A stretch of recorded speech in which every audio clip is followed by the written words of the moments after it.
this chat about healthy indulgences. Usually when we speak of indulgences, it brings to mind guilty pleasures, foods that we know we should eat in moderation, once in a while treats. But today we're going to be talking about healthy foods that are good for you and that you also love to eat. I'm happy to have with me eminent nutritionist Kavita Devgan, who will tell us all about healthy and, more importantly, happy snacking. So Kavita is a nutritionist, weight management consultant, and health writer, and the author of the Don't Diet Plan. Welcome, Kavita. Thank you. Thank you so much. Totally my pleasure. Yeah.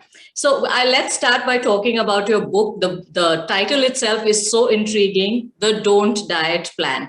And I know a whole lot of people watching this love that idea already. So tell us a little about how that came about.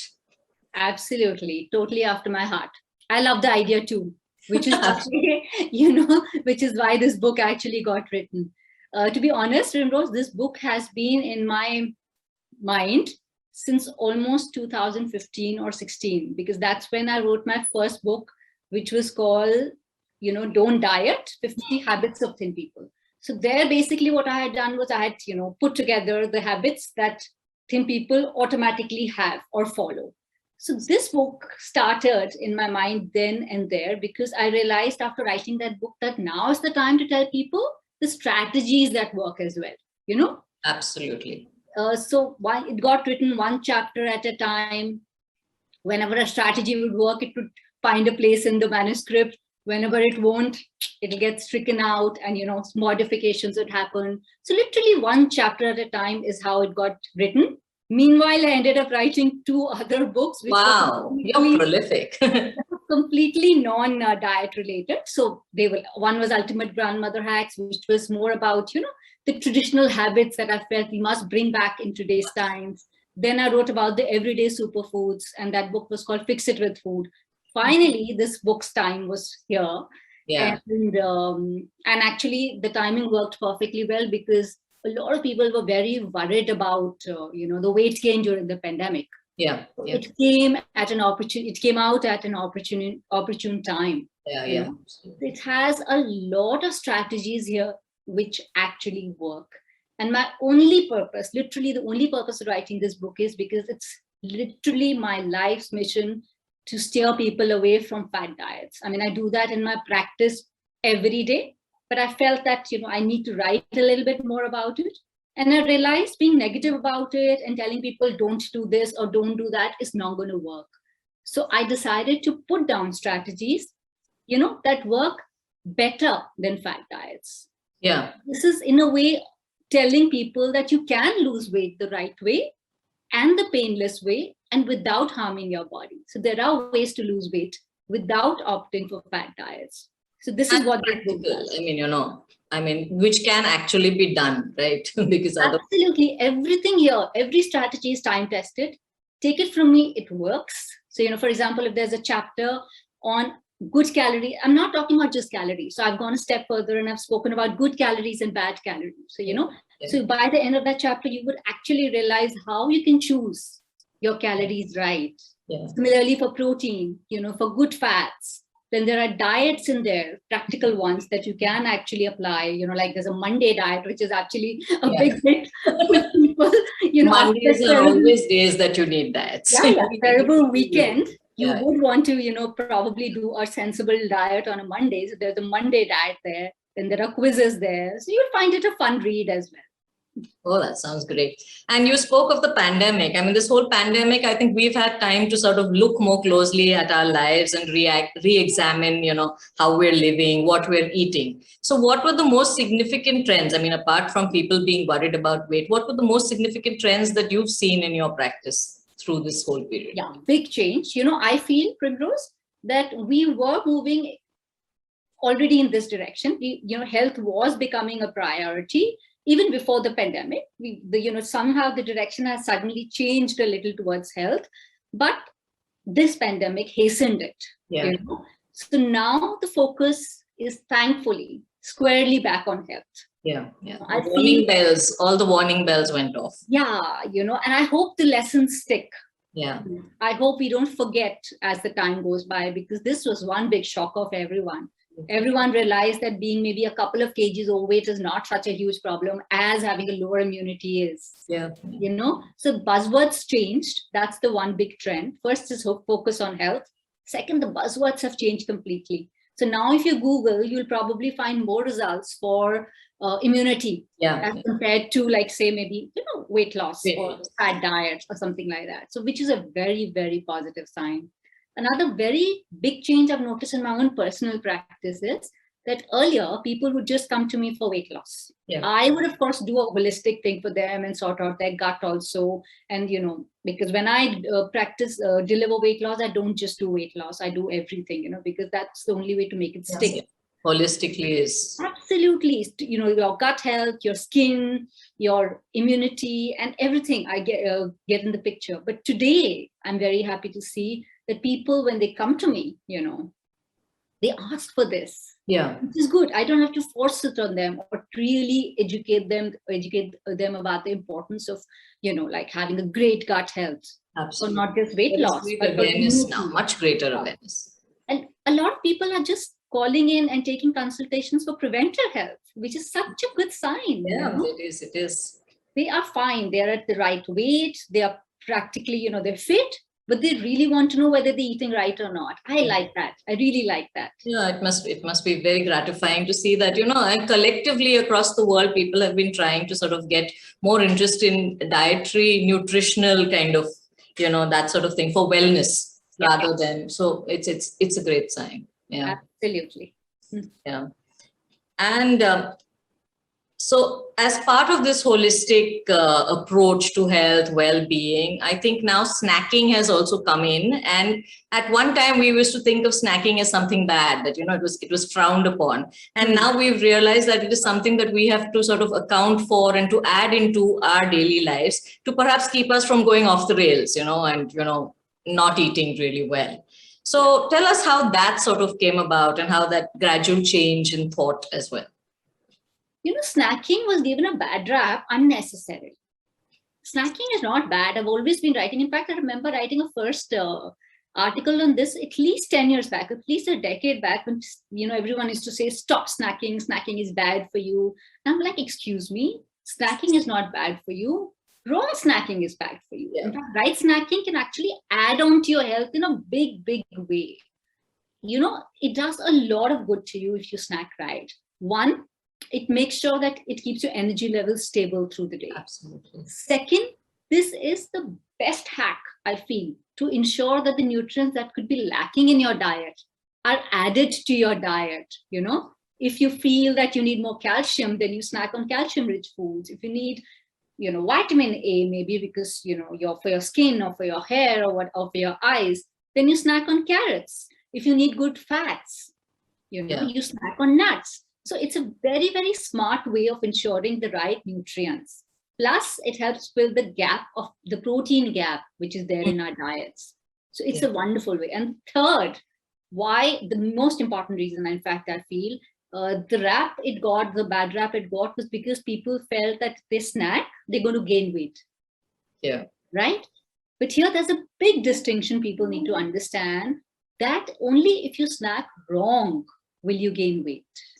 If you snack right, in fact, if you have a snack which is between 100 to 200 calories twice a day, like say 2 or 3 hours before your main meals, before your lunch and before your dinner, it will actually take the edge off your hunger and help you control your calorie intake.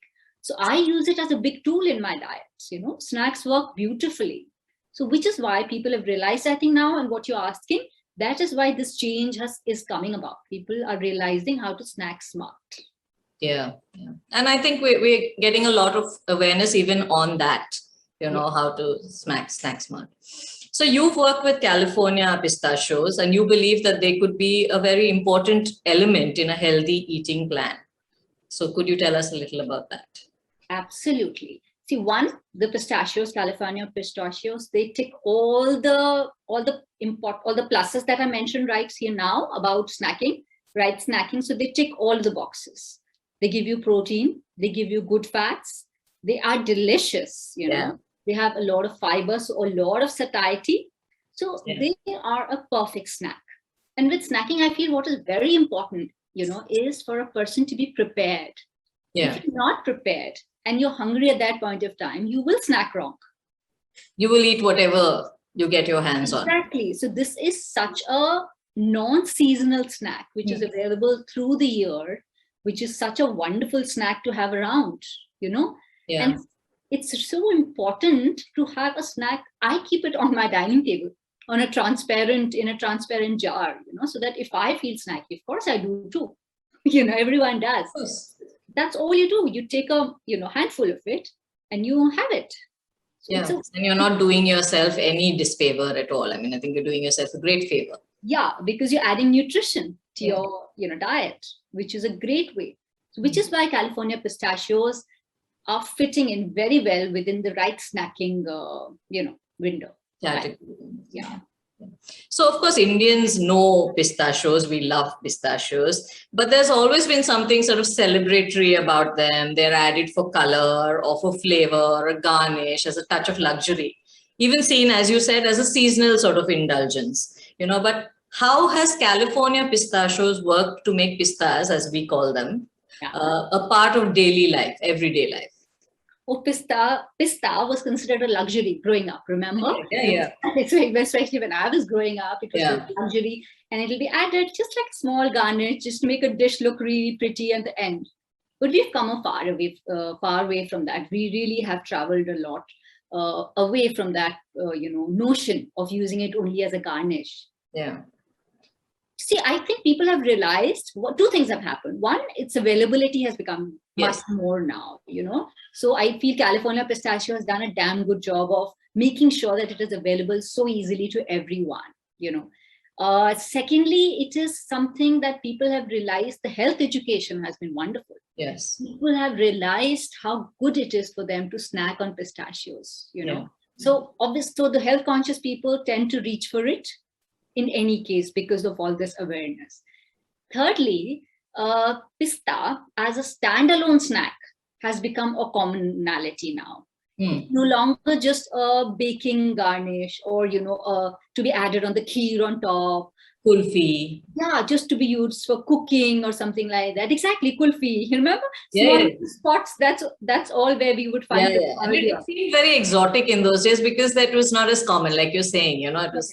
So it's available now, and because it's available, people have also been educated about its health reasons, which I think is a damn good job. They've done a good job of telling people how good it is for them, So now I see people actually sitting down with their chai or with their glass of juice and making a complete snack meal out of it, Maybe one drink, and whether it is hot or warm, whatever is their choice, sometimes even smoothies, and have a few pistas along with it. So then it becomes like a complete snack. So this change has taken years, of course, to come. But I think it's here to stay. Now people have realized, especially the millennials, especially the generation which has grown up on pista, I would say. Yeah. And I think availability is a very important thing, to be able to see it regularly accessible will give you that whole planned aspect that you spoke of earlier and keep you from going off the rails. And it's available all the year round. Yeah. That's another big plus now. Yeah, absolutely. This California pistachios are always presented in the shell. Could you tell us why that is? That's very smart. That's in fact one of the tricks that I use in my diet planning as well. I teach clients, and if I write about it as well in my books, if you'll find it.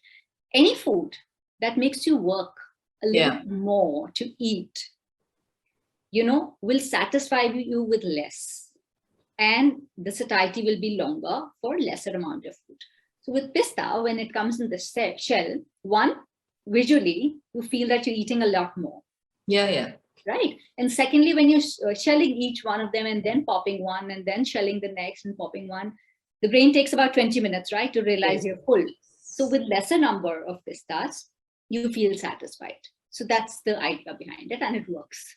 And I think also the whole mindfulness aspect comes into it because you're actually working a little more for your food and you have time to appreciate it between. You're looking at each pista and eating, not just watching TV and popping, popcorn. Absolutely. So healthy and yummy. We're back to talking about indulgences as we were in the beginning. How many pistachios can I eat at a time for it to still be in the good portion? For every food, whether good or bad, this is a very good question, Primrose, because for every food, whether good or bad, portion control is important. And you should eat everything in the right amount to get the benefit. Absolutely. And not get the calories steep out of it. Yeah. So the good thing about pista, what I would like to really point out here is that per serving, you get about 49 pistas. Okay. Oh, that's nice. Yeah, compared to say 23 of almonds and 18 of cashews. So basically, yeah, you get that satisfaction of eating more in one serving. Any last tip or trick or advice to our viewers who are watching on getting themselves holistically well, in this whole way by way of nutrition? First, what I would like to tell everyone is whenever they look at any food, stop looking at just calories and carbohydrates. Stop, just remove that prism away completely. Change the prism and change it to nutrition. Every time you look at food, figure out what is the good thing that this food is going to do to me. If it is doing something good to you, even if it is high calorie, I would say go for it. Yeah. But if it is not giving you anything good, trust me, then it's not worth it, because everything you're eating is adding on or it's subtracting from your health. Yeah. So food is the most important thing that you put in your body. So please do not take it lightly. And like I like to say every time, this is the only body you've got. Absolutely. So please do take care of it as much as you can. That's all. Thank you so much, Kavita. That was such an insightful little chat that we've had. Thank you for joining us today and making us all want to go out and get our hands on some California pistachios now. To our viewers, you'll find more of Kavita's down-to-earth nutritional wisdom at kavita.devgan on Instagram. I think this has been a really fun and insightful session. I know you were all going to be looking at pistachios in a very different light now. So thank you again, Kavita. Thanks. Most welcome. Most welcome. Do take care. Thank you. Bye-bye.